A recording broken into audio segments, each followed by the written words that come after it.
presidente de la Asamblea Legislativa fijó su postura respecto a la primera resolución de la Suprema Corte sobre la Carta Magna de la Ciudad de México. Acompáñeme a la información.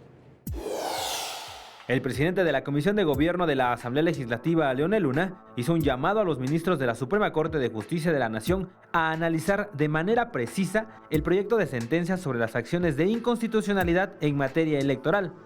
Luna se refirió en primer término a la paridad en el Congreso local al integrar la legislatura con un 50% de diputados por mayoría relativa y el otro 50% en representación proporcional.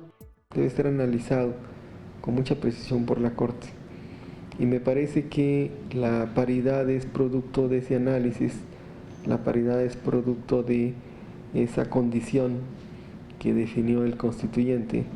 El legislador señaló que la visión plasmada en los preceptos electorales en la Carta Magna local responde a la visión histórica de la capital. Dijo que la redacción de la Constitución local sobre la integración del Congreso establece perfectamente que ningún partido tenga más o menos diputados que otro, lo que lo hace completamente democrático.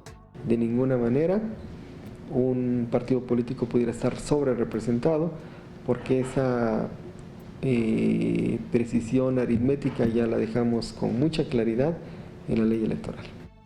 Estrada dijo que serán respetuosos de la resolución final del máximo tribunal del país y confió en que una vez que el proyecto de sentencia sea llevado al Pleno, refleje la realidad de la capital.